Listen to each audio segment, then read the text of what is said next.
Hello, good morning, good morning, good morning everyone! Manang Leads again. Sorry, ang tagal-tagal kong hindi nag-upload kasi masyadong busy na ang Manang. Kasi, tag nito, nag-entertain nag-entertain na rin kasi ako ng mga, tag nito, yung magpapaguide sa, sa binibiling properties. Kaya wala na ako masyadong time mag-video. Pero bakit ako nakapag-video ngayon? Kasi tag nito. Maalala nyo guys, yung mga nakasubaybay sa mga videos ko. May video ako na galit ako, 'di ba? Ito yun, update na yun. Yung processor kasi na tinutukoy ko doon, hindi na talaga siya nagre-reply sa akin. Tinatry kong dinadial yung messenger niya, pero wala eh. Toot, toot, gumaganon-ganon lang. Tapos nakalak na rin yung profile niya. Ngayon, may lumalabas sa search bar na pangalan pangalan din niya, pero nakalak din. So, bakit ako nagvi-video guys? Gusto ko mag-ingat kayo sa mga ganun ha. Um, taga Laguna siya. Sa mga nagtatanong, kasi ang daming nag-PM sa akin na nagtatanong kung taga saan. Hindi ko pwedeng sabihin yung pangalan niya kasi kahit na mali yung ginawa niya, pangit pa rin na sabihin ko dito in public yung pangalan niya. Pero taga Laguna siya. Malumanay siyang magsalita. Kaya hindi nyo talaga iisipin na manloloko siya. Although, hindi sa manloloko na yung tag nito, yung walang nafa-file ha. Legit man, may filing talaga siya kasi nakakapag-submit siya sa mga processor talaga, kasi ang nangyayari niyan, ang totoo niyan is hindi siya processor ng Islam Divorce. Parang ano din lang siya, handler ganon. Kung tutusin, parang katulad ko rin na nagbibigay sa mga processor talaga. Kasi 'di ba inuulit-ulit ko naman sa mga videos ko na hindi ako processor.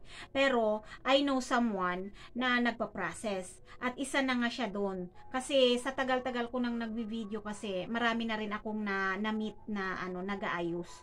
Ngayon, siya lang yung yung nagka-problema talaga na pero ang ayos-ayos niyang kausap ha. Pero ang nangyari kasi niyan is kapag ka nakuha niya yung down payment, di syempre ifa-file yan. Ifa-file talaga yan.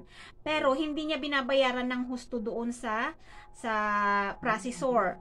Ngayon, kung hindi niya binabayaran ng husto, hindi rin itutuloy ni processor. Yun, ganun ang nangyayari doon. So, tapos kapag ka nabigyan na siya ng nabigyan na siya ng case number, yun na ipapakita na niya sa mga kagaya ng ginawa niya sa akin, ipapakita niya sa akin. Kasi kahit nga naman i-verify mo yung docket number sa Sharia, meron talagang naka-file. Pero ang tanong, gumagalaw ba after filing? Yun ang tag nito, Rabay Quiet. Yun ang labanan. Yun ang labanan dito. After na mabigyan siya ng docket number, umuusad ba? Kasi uusad at uusad naman yan sa korte, basta bayad. Kasi kung ikaw ang korte, gagalawin mo ba yan kung hindi yan bayad? Kasi iisipin ng korte, baka nagbago na ang isip, ganun. Baka nagbago na ang isip. Kasi hindi binabayaran. Yung pala, hinold lang ng handler mo. Tapos yun yung kaya ilang beses kaming nagkasagutan talaga kasi parang pinapamukha niya sa akin na hindi ko naiintindihan yung proseso. Sabi ko, anong hindi ko maintindihan dyan? Hindi naman ako engot para hindi ko maintindihan yan. Na kung bayad ang isang transaksyon, bakit hindi siya matapos? Yun ang ipinaglaban ko para sa mga kliyente ko. So, sabi ko, ikaw ang nagkaroon ng problema dyan eh. Kasi ang mga client ko naman, hindi naman sila pumalya sa bayad. Pero ang nangyayari niyan, kasi tinitignan ko rin yung mga documents na ibinigay niya sa akin. Nung una hindi ako nagsasalita dahil sabi ko baka mas lalo niyang ipitin yung mga clients ko. Kaya medyo kasi alangan namang ipasa ko sa ibang processor, nakuha na nga niya yung pera. So, nagtimpi ako. So, tinimpi-timpi ko talaga yung galit ko noon. Pero, dumating talaga sa point na, bakit ganun? Parang wala nang nangyayari. Kasi nakuha na niya lahat ng bayad. Oh. So, paano naman yung mga client ko? 'Di ba? So, yun nga, sabi ko, anong tingin mo sa akin? Sabi kong ganun. Kaya ngayon na hindi na siya nagre-reply sa akin, siguro binlock niya ako. Kasi pag pinaparing ko yung messenger niya, hindi siya nagre-ring. Tapos hindi talaga nagre-reply kasi may tatlo pa na hindi niya inayos ang LCR kasi kung bakit ako nagbigay sa kanya dahil dun sa Rabay. Dahil dun sa tag nito. Yung offer niya na aayusin niya pati LCR at saka PSA. Kasi nga, halos lahat ng mga viewers ko, kayo, OFW, mas convenient nga naman sa kanila yon. So, nagtiwala naman ako sa kanya. Ngayon, ang nangyari, ewan ko kung anong naging problema niya. Ganon. Basta, nalaman ko na lang na inutay-utay niya ang bayad sa court hanggang sa syempre, pag hindi yan bayad, hindi yan gagalaw. Ganon. So, ayaw niyang aminin yun. Tapos, sabi pa niya sa akin, wala akong atraso sa iyo, Ma'am Lids. Aba, ano tong naghintay yung kliyente ko ng pagkatagal-tagal, hindi ba yun atraso? 'Di ba? Nakaka-HB talaga. Nakaka-HB. Ang kapal ng mukha. Sabi ko, malas mo na lang kasi pag hindi pa talaga ako nung titigilan, malapit lang naman ang Laguna. Diyos ko, kainis kasi alam mo yung iniisip ko na lang yung mga clients, tapos ang ending yung client na yon, yung isa inaayos na niya ang LCR niya, pati yung isa hindi ko pa alam kasi nagpunta rin sa LCR, wala din record, pero ang pinagpapasalamat ko na lang at least legit na na-file sa Sharia. Yun naman ang pinagpapasalamat ko. Nga lang inabot ng siyam yung release. Which is talagang hinihingi ko ng pasensya sa mga clients na napunta sa kanya kasi ilang processor na yung yung binigyan ko. Ilang processor yung binigyan ko. Kaya lang talaga, nainganyo ako sa kanya kasi dun sa promise niya na, or yung parang deal ba niya, na aayusin niya ang LCR at saka PSA. So, yun. Nakakainis. Nakakainis kasi ang usapan dito is yung tiwala ba? Tiwala online. Kasi ako sobrang pasasalamat ko sa mga viewers ko kasi nagtitiwala sila sa akin kahit dito nyo lang ako nakikita. Pero siya parang wow. Yung last na binigay ko sa kanya, dinirekta ko sa kanya. Kasi sabi niya, Ma'am Lids, babawi ako kasi babawi ako, sabi niya. Mabilis na to. So, alam ko kung kanino niya ibibigay na naman yung client na yon. Alam ko kung kaninong processor na naman ibibigay yon. So, sige, binigyan ko siya ng isa, last. Abay, ang bilis nga. Parang 4 months talaga. Pero yun yung promise niya na babawi siya sa akin.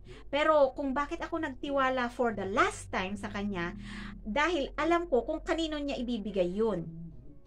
Kasi hindi niya tinatanggihan na siya nung unang pinagbibigyan niya kasi nga sa estilo ng pagbabayad niya na utay-utay. Ngayon, binigyan ko siya for the last time. Mabilis nga, natapos na. Pero yung tatlong yon na binigay ko last year pa hanggang ngayon, awa ng Diyos, wala pa sa PSA. So, yun ang gusto kong ipaintindi sa inyo guys, na mag-ingat talaga kayo sa kausap ninyo. Kasi, atang nito, paano na lang kung kaya ang daming nai-scam Legit sa una, pero ang ending scam kasi sa mga ganyan na estilo na parang na-file lang, tapos napabayaan na, pinabayaan na ng processor or handler niya kasi wala na siyang ganang gagawa kasi nakuha na niya yung pera, ganun. So, ingat-ingat lang guys. Kasi ang akin lang naman dito is yung mabigyan ko kayo ng legit na processor sana. Pero nakatagpo tayo ng medyo iba. Sa bandang huli. Ay, Diyos ko. Pero ang pinapasalamat ko talaga is buti na lang legit na na-file sa Sharia. Yun. Tapos humingi na lang tayo ng tulong sa mga pwede nating hingian ng tulong. Buti na lang, nagpapasalamat din ako kay Madam na yun lagi kong mini-message na please. Kasi talaga yung tinutukoy ko na yan na taga Laguna, grabe. Ang kapal ng mukha. Awayin pa ako na hindi nakakaintindi ng proseso. Wala siyang atraso daw sa akin. Ay, parang Diyos ko. Nakakaubos ng bait. Diyos ko. Ay, mag-ingat na lang kayo guys. Thank you so much for watching. At sa mga nagtiwala sa akin na clients, salamat din. Kasi naman ako, hanggat hindi natatapos yung sa inyo, nandito pa rin naman ako. Kasi malaki din naman ang tiwala ko dun sa kinokontak ko ngayon. Kasi nga sa kanya ako humihingi ng tulong para sa yung 3 nahuli na clients na hindi inayos nung taga Laguna, ang LCR at saka PSA, na dapat naman sana ayusin niya kasi yun yung dahilan kung bakit ako nagbigay ng client sa kanya. Yun, nakakalungkot na nakakainis. Bye bye.